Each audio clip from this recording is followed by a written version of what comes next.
నమస్కారం అండి. నేను డాక్టర్ ప్రదీప్ వజ్జా, భాస్కర్ హాస్పిటల్, షాపూర్, గండిమైసమ్మ. మనం ఈరోజు రెగ్యులర్గా అందరి ఇంట్లో ఉండే ప్రాబ్లమే అండి. అది మనం దాని గురించి తెలుసుకుందాం. అదే గురక. దీన్నే మనం స్నోరింగ్ అంటాం. ఇది ప్రతి ఇంట్లో మన ఫాదర్ అవ్వచ్చు, మన తాతగారు అవ్వచ్చు, లేదా మీ వైఫ్ అవ్వచ్చు, లేదా మీ హస్బెండ్ అవ్వచ్చు, వీళ్ళు చాలామంది గురక పెడుతూ ఉంటారు. దానివల్ల ఏంటంటే ఒకరికి ఖచ్చితంగా పక్క వాళ్ళకి ఇబ్బందే కాకుండా ఆ గురక ఎవరైతే పెడతారో వాళ్ళకి కూడా చాలా ఇబ్బందులు అనేవి కలుగుతూ ఉంటాయి అన్నమాట.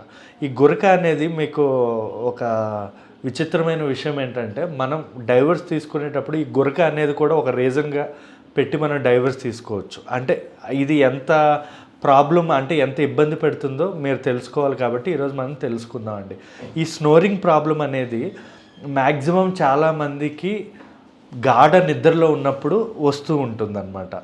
కానీ ఈ స్నోరింగ్ ప్రాబ్లం ఎప్పుడు మనం డేంజరస్గా కన్సిడర్ చేస్తామా అంటే, ఈ స్నోరింగ్ వల్ల మనకి ప్రాపర్గా ఆక్సిజన్ అనేది మన బాడీకి వెళ్ళదు. దానివల్ల నెక్స్ట్ డే హెడేక్ రావడం కానీ, లేదా డ్రైవింగ్ చేస్తున్నప్పుడు సడన్గా స్లీప్ అటాక్స్ అంటాం, మనకు తెలియకుండానే మనం నిద్రపోతూ ఉంటాం, లేదా మార్నింగ్ పూట తల తిరగడం, మార్నింగ్ పూట నిద్ర రావడం, ఇలాంటివన్నీ మనం డేంజర్గా పరిగణించాలండి. ఈ గురక అనేది మనం సరైన ట్రీట్మెంట్ తీసుకోకపోతే మనకి ఊపిరితిత్తుల మీద అంటే హార్ట్ ప్రాబ్లమ్స్ కానీ, లేదా లంగ్ ప్రాబ్లమ్స్ కానీ, లేదా బ్రెయిన్లో ఆక్సిజన్ సరిగా అందక బ్రెయిన్లో స్ట్రోక్స్ వచ్చే అవకాశాలు ఉంటాయి.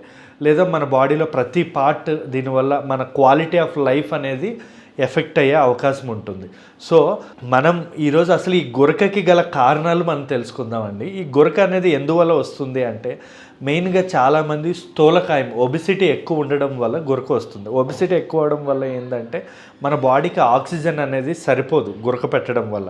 దానివల్ల వాళ్ళకి ఫ్యూచర్లో ఇంకా స్ట్రెస్ హార్మోన్స్ అంటే కార్టిజోల్ లెవెల్స్ లేగి ఇంకా స్థూలకాయం, ఇంకా బరువు పెరిగే అవకాశం ఉంటుంది.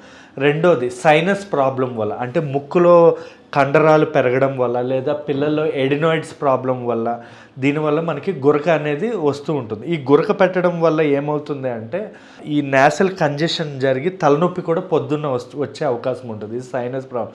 లేదా ఎనాటమీ, అంటే మన ఈ విండ్ పైప్ ఏదైతే ఉంటుందో అక్కడ మనకి కొవ్వు పేరుకుపోవడం వల్ల, లేదా సరిగా పుట్టుకతోనే ఆ విండ్ పైప్ అనేది కరెక్ట్గా ఫామ్ అవ్వకపోవడం వల్ల కూడా మనకి ఈ గురక అనేది ఉండే అవకాశం ఉంటుంది. ఇంకా చెప్పాలంటే ఆల్కహాల్ తీసుకునే వాళ్ళకి, స్మోకింగ్ తీసుకునే వాళ్ళకి, లేదా పడుకునేటప్పుడు టీలు కాఫీలు తాగే వాళ్ళకి గురక అనేది ఎక్కువ వస్తుందండి. ఈ గురక అనేది నార్మల్గా స్లీప్స్ అనేవి 3 సైకిల్స్ ఉంటాయి. REM స్లీప్ అంటే స్టార్టింగ్ ఫస్ట్ పడుకున్న వెంటనే రాదు, ఎక్కువగా ఏంటంటే డీప్ స్లీప్లో వస్తుంది. కొన్ని సందర్భాల్లో ఈ గురక అనేది మరీ ఎక్కువగా మారి గొంతు డ్రై అయిపోయి గొంతు ప్రాబ్లమ్స్, ఇన్ఫెక్షన్స్ రావడం, లేదా స్లీప్ యాప్నీ అంటాం, నిద్రలోనే ఊపిరి ఆపేయడం కూడా కొంతమందికి ఉంటుందన్నమాట. గురక ఎక్కువై ఊపిరి అందక ఏమవుతుందంటే సడన్గా ఊపిరి ఆపేస్తారు. దానివల్ల హార్ట్ మీద ప్రాబ్లం పడి హార్ట్ అటాక్స్, బ్రెయిన్ స్ట్రోక్స్ కూడా వస్తుంటాయి. వీళ్ళు ఏంటంటే మనం బైప్యాప్, సిప్యాప్ అని చెప్పి ముక్కుకి ఆక్సిజన్ లాంటిది పెట్టుకొని పడుకోవాల్సి ఉంటుంది. సో అది మనకి ప్రెషర్ ఇస్తూ ఉంటుంది అనమాట. ఈ గురక తగ్గాలి అంటే మనం ఏం చేయాలంటే, ఫస్ట్ ఇంపార్టెంట్ థింగ్ ఏంటంటే వెయిట్ లాస్ అవ్వాలి. ఇంకోటి ఏంటంటే స్మోకింగ్, డ్రింకింగ్ ఇవన్నీ కూడా మనం తగ్గించుకోవాలి. పడుకునేటప్పుడు కాఫీలు, టీలు ఇలాంటివి తినగానే, లేదా హెవీగా పీకల వరకు తిని పడుకోవడం అనేది అస్సలు మంచిది కాదు. దానివల్ల కూడా మనకు గురక అనేది వచ్చే అవకాశం ఉంటుంది. దీనికి మనం ఏంటంటే ఎక్స్రేస్, పిఎన్ఎస్ కానీ, లేదా CT-PNS కానీ, కొన్ని CT స్కాన్స్, ఎక్స్రేస్ ద్వారా అసలు ఎక్కడ అబ్స్ట్రక్షన్ జరుగుతుంది అనేది మనకు తెలుస్తుందండి. లేదా కొన్ని సందర్భాల్లో డాక్టర్ గారు బ్లడ్ టెస్టులు కానీ, 2D ఎకో కానీ, ఇలాంటివి కొన్ని వేరే టెస్టులు కూడా చేయాల్సి ఉంటుంది. దీన్ని మన ఈ గురక అనేది మీకు ఆల్రెడీ చెప్పాను కదా, లైఫ్ స్టైల్ మోడిఫికేషన్, కొన్ని డైట్స్ ఎక్కువగా ఫ్రూట్స్, గ్రీన్ వెజిటబుల్స్ ఇలాంటివి తీసుకోవడం, విటమిన్ C, ఆరెంజెస్, ఫిష్, లేదా యాపిల్, జామకాయ, లేదా వాటర్ మెలన్, పపాయ, కివి ఇలాంటి ఫ్రూట్స్ వల్ల కూడా మనకు గురక తగ్గే అవకాశం ఉంటుంది.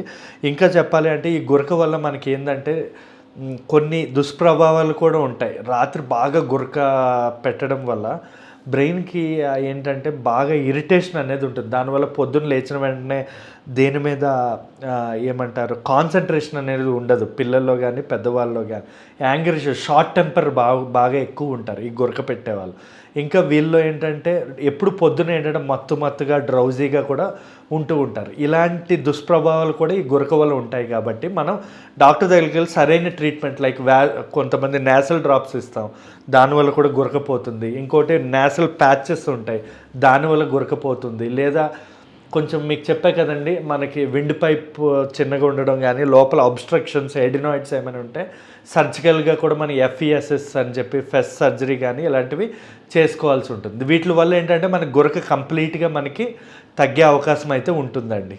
ఈ గురక ఉండే వాళ్ళు ఏ ఫుడ్స్ తినకూడదు అనేది మనం డిస్కస్ చేద్దాం. మెయిన్గా నేను ఆల్రెడీ చెప్పాను, లైఫ్ స్టైల్ మోడిఫికేషన్, వెయిట్ లాస్తో పాటు కొన్ని రకమైన ఫుడ్స్ అనేవి తగ్గిస్తే మంచిది. ఫ్రూట్స్, గ్రీన్ వెజిటబుల్స్ అవన్నీ బాగా తీసుకోవాలి. తీసుకోకూడనివి ఏంటంటే డైరీ ప్రోడక్ట్స్, అంటే పడుకునేటప్పుడు నెయ్యి, వెన్న లేదా కొన్ని రకమైన కొవ్వు పదార్థాలు, పాలతో తయారు చేసిన స్వీట్స్ కానీ లేదా షుగర్ ఎక్కువ తీసుకోవడం, కాఫీ, టీ, ఇంకొన్ని చెప్పాలంటే కొన్ని దుంపకూరలు, కొన్ని రకమైన పీతలు, రొయ్యలు, మటన్ ఇలాంటివన్నీ పడుకునేటప్పుడు హెవీగా పీకల వరకు తిని పడుకోవద్దు. బాగా నమిలి తినడం వల్ల కూడా మనకేంటంటే తొందరగా అరిగిపోయి గురక అనేది తక్కువగా వచ్చే అవకాశం ఉంటుందండి.